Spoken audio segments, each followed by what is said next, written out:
I, Namrata, Botany Department from Graduate School College for Women. Today, my topic is Embryo Development for UG Semester 3 Honors and DSc. अभी तक हम लोगों ने fertilisation देखा है कि फर्टिलाइजेशन में किस तरह से मेल गैमेट और पोलर न्यूक्लियाई और एक न्यूक्लियस फ्यूज़ होते हैं. तो पोलर न्यूक्लियाई फ्यूज़ होकर एंडोस्पर्म बनाता है जो न्यूट्रिटिव टिश्यू है, और दूसरा जो मेल गैमेट है एक न्यूक्लियस के साथ फ्यूज़ करके जाइगोट बनाता है. तो यहाँ हम लोगों को पढ़ना है what happens after the fertilization. Means fertilization के बाद जो डेवलपमेंट हो रहा है जाइगोट का, वो क्या हो रहा है. तो the fertilized egg is called the zygote and after a period of rest develop into embryo. तो जो फर्टिलाइजेशन हुआ उसको जाइगोट या ओस्पोर बोलेंगे. और ये जो फर्टिलाइजेशन जो के बाद जो एम्ब्रियो का डेवलपमेंट हो रहा है वो कुछ रेस्ट के बाद हो रहा है. ये अलग अलग टेक्सा में अलग अलग तरह से इनका डेवलपमेंट चालू होता है. The process of development of mature embryo from diploid zygote is called the embryogenesis. जो डेवलपमेंट का प्रोसेस है, मीन किस तरह से जाइगोट का डेवलपमेंट होगा, उसको हम लोग बोलते हैं एम्ब्रियोजेनेसिस. और ये जो एम्ब्रियो बन रहा है, तो ये एम्ब्रियो को फुल पोटेंशियलिटी है एक मैच्योर प्लांट में डेवलप होने की. मीन्स ये पूरा एम्ब्रियो पूरे मैच्योर प्लांट्स को डेवलप करेगा. जो मोनोकोट का डेवलपमेंट होता है एम्ब्रियो का और डाइकोट का डेवलपमेंट जो एम्ब्रियो का होता है, तो शुरू के स्टेज में दोनों का कोई खास डिफरेंस दोनों में नहीं पाया जाता है, लेकिन लेटर स्टेज में इनमें डिफरेंस पाया जाता है. तो पहले हम लोग स्टडी करेंगे development of dicotyledon embryo. First हम लोग देखते हैं कि जाइगोट जो है, जो ओस्पोर है, उसमें डिवीज़न कैसे होता है. तो इसमें डिवीज़न फर्स्ट थिंग है कि इसका डिवीज़न माइटोटिक होगा. सेकंड थिंग इसमें ये है कि हम लोगों ने एनाट्रोपस ओव्यूल के बारे में पढ़ा है, इसलिए हमने इसमें लोअर एंड में माइक्रोपाइलर बनाया है, अपर एंड में चैलेजा बनाया है, क्योंकि एनाट्रोपस ओव्यूल का शेप इस टाइप का होता है. ये इंटेगुमेंट है हमारा और ये ओव्यूल है. ये माइक्रोपाइलर एंड है, ये चैलेजा है. इसलिए हमारा जो डिवीज़न हमने दिखाने की कोशिश की है इसी फॉर्म में दिखाने की, इधर चैलेजर और इधर माइक्रोपाइलर एंड को लेके हमने दिखाने की कोशिश की है. तो फर्स्ट जो हमारा डिवीज़न हम लोग देख रहे हैं ये क्या है, ट्रांसवर्स डिवीज़न करेगा, और ट्रांसवर्स डिवीज़न करने के बाद बेसल सेल बनाएगा और टर्मिनल सेल बनाएगा या एपिकल सेल बनाएगा. Basal cell further transverse division में जाएगा और सस्पेंसर सेल और होस्टेरियल सेल बनाएगा for the purpose of haustorial. And अब एपिकल जो सेल है, जो टर्मिनल सेल है, फर्दर डिवीज़न में जाएगा, 4 सेल्ड स्टेज और 8 सेल स्ट्रक्चर बनाएगा. जब यहाँ पर हम देखते हैं 8 सेल स्ट्रक्चर बना रहा है तो उसको हम लोग बोल रहे हैं प्रो एम्ब्रियो. अब इसका जो डेवलपमेंट होगा प्रो एम्ब्रियो का, तो 8 सेल स्टेज में है, तो इसका 4 सेल जो है, इस अपर वाले 4 सेल को हम लोग बोलेंगे एपीबेसल, और ये ऊपर वाले 4 सेल एपीबेसल, नीचे वाले हाइपोबेसल है. तो एपीबेसल जो है स्टेम टिप कॉटिलेडन बनाएगा और हाइपोबेसल जो है वो हाइपोकॉटिल बनाएगा. ये तो इसका फेट हो गया. अब इसके बाद ये जो सेल हैं, ये पूरे सेल ये पहले फर्स्ट पेरिक्लिन डिवीज़न में जाएंगे, मीन्स पैरेलल डिवीज़न में जाएंगे, डर्मेटोजन बनाएंगे, देन एपिडर्मिस बनाएंगे. ये डिवीज़न पेरिक्लिन होगा और एंटिक्लिन हो जाएगा. और बीच का जो सेंटर मास है वो ground meristematic tissue, procambium tissue बनाएगा.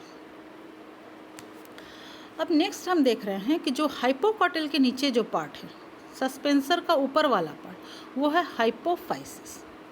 पूरा सस्पेंसर में कोई भी डिवीज़न नहीं होगा, लेकिन हाइपोफाइसिस जो है 8 न्यूक्लिएटेड स्टेज बनाएगा, 8 सेल उसमें बन जाएगा, उसका डिवीज़न होगा, रिपीटेड डिवीज़न होगा. और 8 सेल्ड स्टेज में पहला जो ऊपर का 4 सेल है वो रूट कॉर्टेक्स बनाएगा, और लोअर जो है root cap and root tip बनाएगा. तो इस तरह से जो पूरा जो डेवलपमेंट हो रहा है, these are the mass of tissue, केवल डेवलपमेंट हो रहा है सेल का।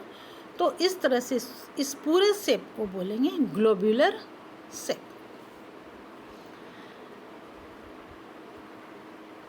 यहाँ हम लोग देखते हैं कि जो एनाट्रोपस हमारा जो ओव्यूल है और जो जाइगोट का हमारा डेवलपमेंट हो रहा है, तो सस्पेंसर जो बन रहा है उसका फेट क्या है। सस्पेंसर को हमने क्या बोला कि सस्पेंसर के ऊपर वाला सेल ही डिवाइड हो रहा है, तो और सारा सेल का क्या हो रहा है। तो सस्पेंसर का मेन पर्पज क्या है कि जो टर्मिनल सेल है उसको, जो प्रो एम्ब्रियोनल सेल जो है उसको वो न्यूट्रिशन प्रोवाइड करने के लिए, उसको न्यूट्रिशन लेने के लिए उसको पुश करना अंदर की ओर। मीन्स ये जो है हमारा एंडोस्पर्म है, ये सारा एंडोस्पर्म है।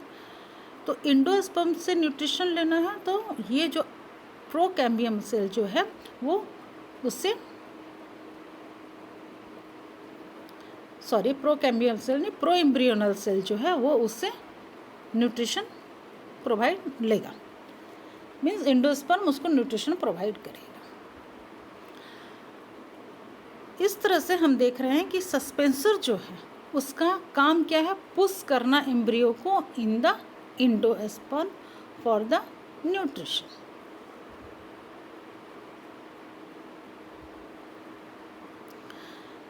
सस्पेंसर का बाद में कुछ फेट नहीं रहता है, वो डिजेनरेट कर जाता है। तो इस तरह से हमने क्या क्या देखा कि जो प्रो एम्ब्रियोनल सेल जो है वो क्वाड्रेट ऑक्टेट स्टेज में जाता है, एपीबेसल हाइपोबेसल बनाएगा, एपीबेसल 2 कोटिलेडन प्लूमल में कन्वर्ट हो जाएगा, हाइपोबेसल हाइपोकोटिल में कन्वर्ट हो जाएगा, और उसके बाद उसका एंटीक्लिनल पेरिक्लिनल, फर्स्ट पेरिक्लिनल डिवीज़न होगा, एंटीक्लिनल डिवीज़न होगा, और उसको वो कन्वर्ट हो जाएगा डर्मेटोजेन और एपिडर्मिस में।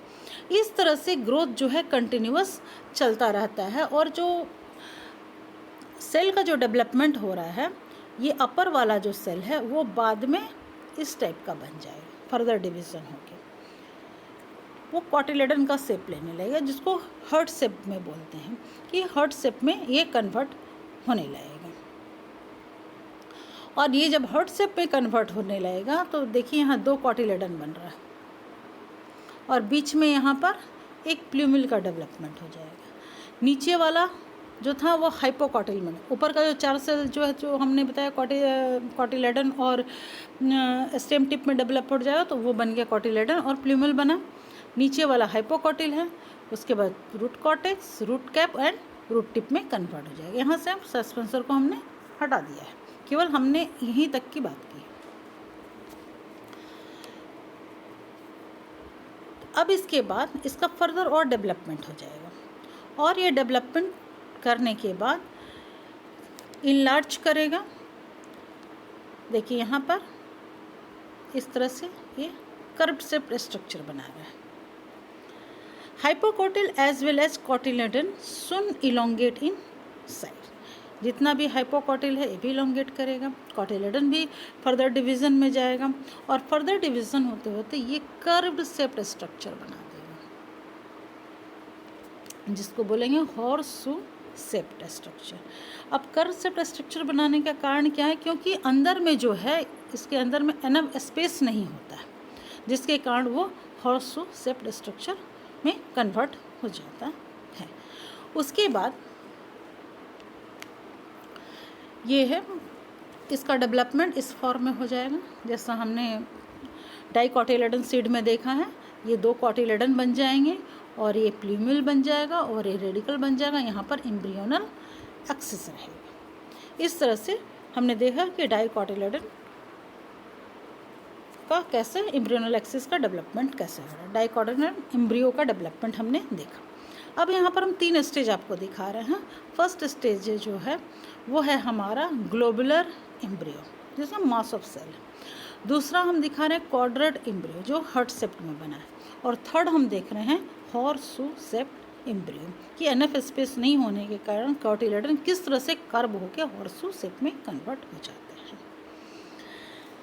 नेक्स्ट जो हमारा टॉपिक होगा वो होगा हमारा डेवलपमेंट ऑफ मोनोकॉटिलेडनस एम्ब्रियो।